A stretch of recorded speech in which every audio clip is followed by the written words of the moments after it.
Hello दोस्तों, मैं अजीत कुमार। हमारे यूट्यूब चैनल पीसीएस मित्रा पे आपका स्वागत है। हम लोग संविधान शुरू करने चल रहे हैं। संविधान हम लोग शुरू से पढ़ेंगे, संविधान को जानेंगे, संविधान है क्या, कहते किसे हैं।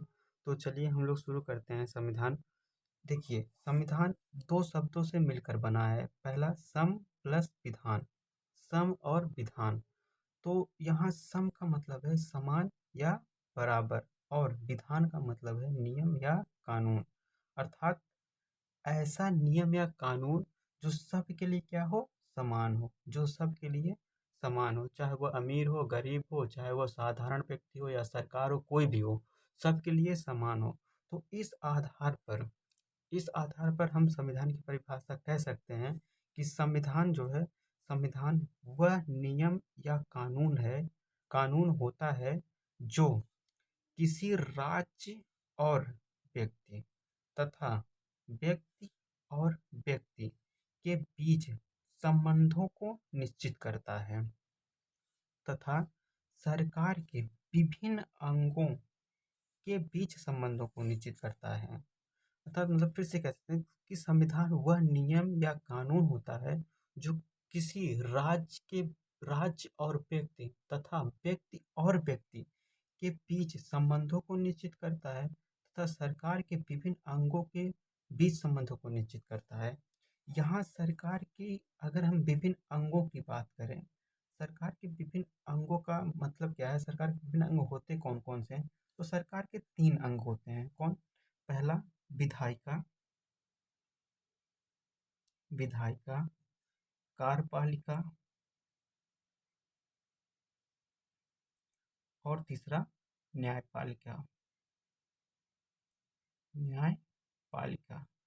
और इन तीनों का कार्य क्या होता है? जैसे विधायिका, विधायिका का कार्य क्या है? विधि बनाना। क्या? विधि बनाना या कानून बनाना,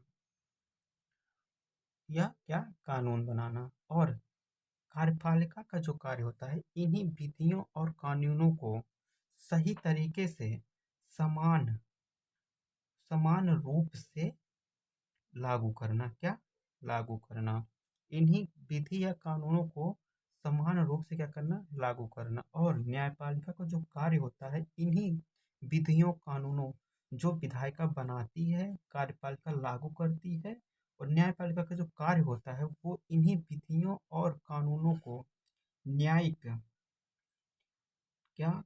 न्यायिक, न्यायिक रूप से उसकी देख करना।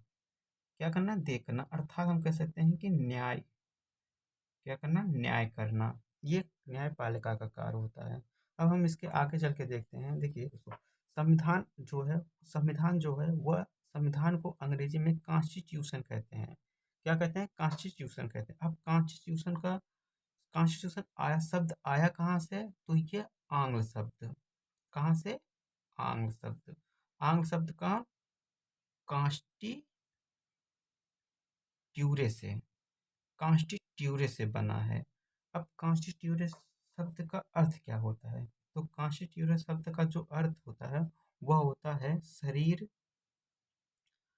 शरीर का ढांचा, या शरीर का ढांचा या अंग। कॉन्स्टिट्यूरे का जो शाब्दिक अर्थ होता है वो होता है शरीर का ढांचा या अंग, शरीर का ढांचा या अंग। तो अब इसके आगे चलते हैं। संविधान जो है, संविधान दो तरह के हो सकते हैं। संविधान किस तरह के? दो तरह के हो सकते हैं। कौन कौन से? एक लिखित संविधान, दूसरा अलिखित संविधान। तो अब हम जानते हैं लिखित संविधान किस करने के लिए एक लिखित दस्तावेज होता है। क्या होता है? एक लिखित दस्तावेज होता है।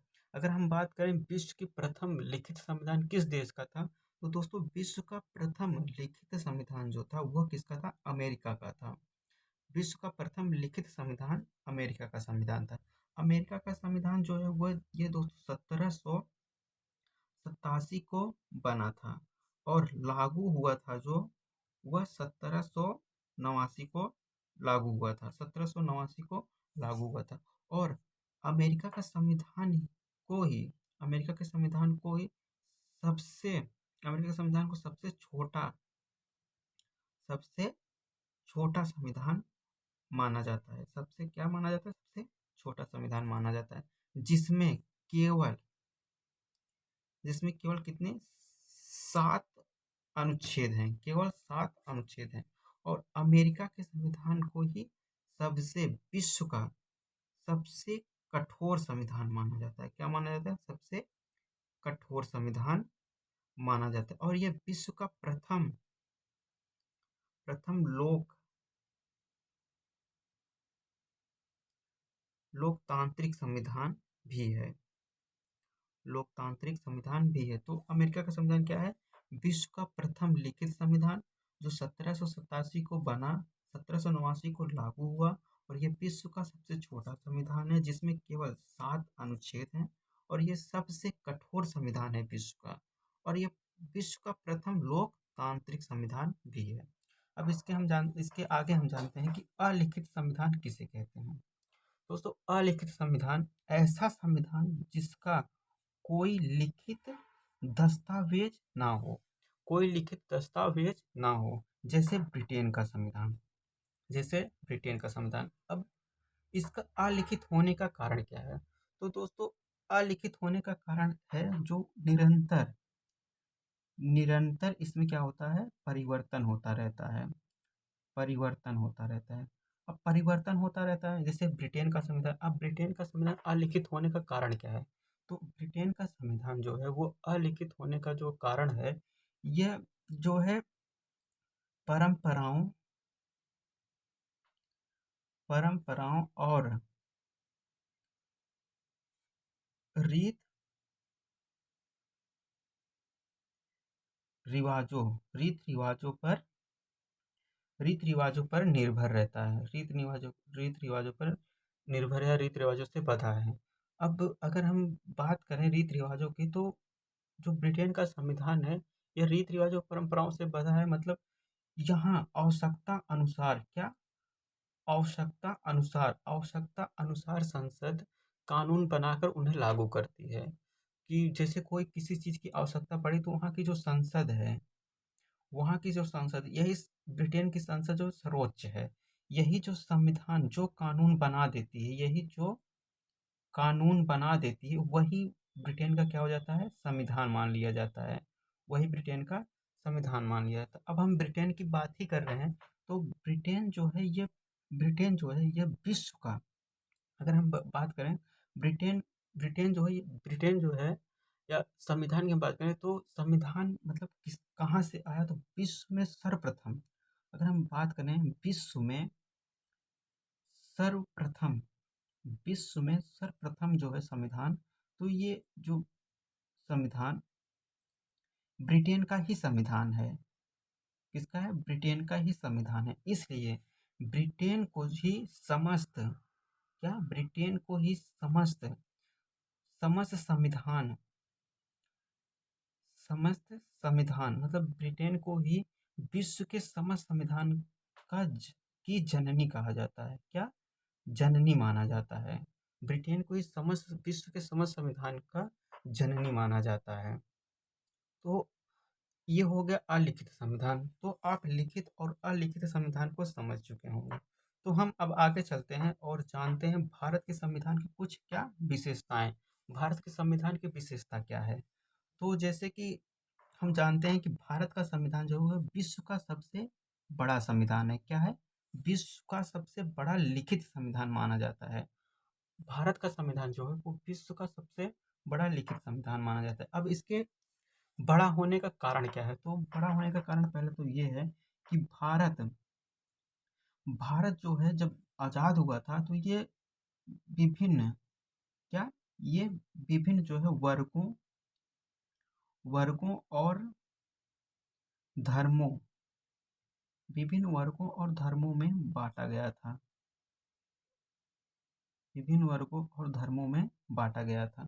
तो संविधान सभा जो थी, वो इन सब को देखते हुए ऐसे संविधान का निर्माण करना चाहती थी जो क्या सबको बराबर अधिकार मिले, सभी धर्मों व वर्गों को समान अधिकार दिया जाए। तो और इनके और यहाँ की अगर बात करें, तो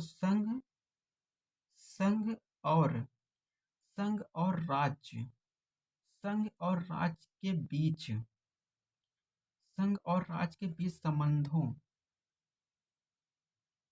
संघ और राज्य के बीच जो संबंध बताया गया है, इसके कारण संबंध दिया गया है, इसके कारण भारतीय संविधान काफी बड़ा हो गया है।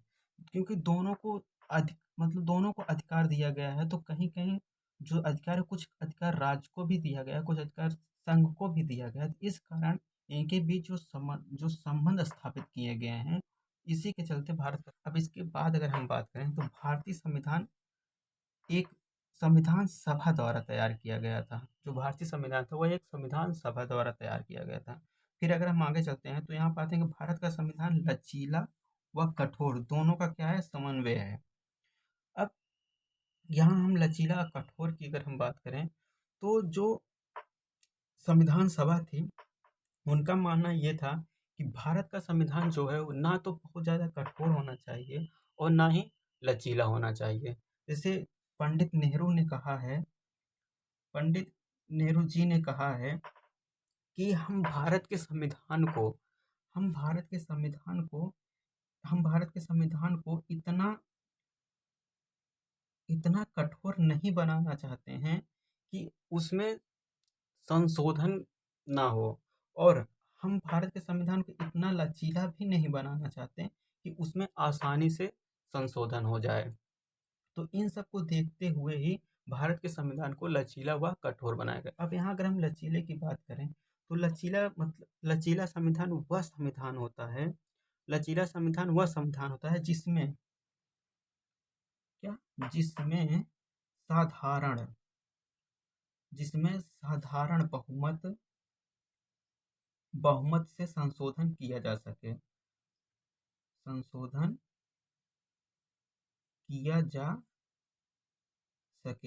जिसमें साधारण बहुमत से संशोधन किया जा सके। और कठोर संविधान की बात करें हम, तो कठोर संविधान वह संविधान होता है जिसमें जिसमें कम से कम 2/3 बहुमत से संशोधन संशोधन किया जाए। तो आप लचीला और कठोर दोनों का मतलब समझ चुके होंगे। फिर उसके बाद अगर हम बात करें तो भारत में एकल नागरिकता पाई जाती है, और यहाँ भारत में जो न्यायालय है उसकी सर्वोच्चता पाई जाती है, न्यायालय ही सर्वोच्च होता है। उसके बाद भारत एक धर्मनिरपेक्ष राज्य है। जो भारत का जो संविधान है, वो भारत के राज्य को एक धर्मनिरपेक्ष बनाता है। अब धर्मनिरपेक्ष की हम बात करें तो संविधान में कहा गया है कि देश का कोई अपना देश का कोई अपना अपना धर्म नहीं होगा, कोई अपना एक धर्म नहीं होगा, कोई एक अपना धर्म नहीं होगा। यह विभिन्न धर्मों को मानता है, और भारत के नागरिकों को यह अधिकार है, वह कोई भी धर्म अपना सकते हैं, कोई भी धर्म त्याग सकते हैं। तो दोस्तों, ये रहा भारत के संविधान का एक परिचय, जो उम्मीद करता हूँ कि आपको समझ में आया होगा।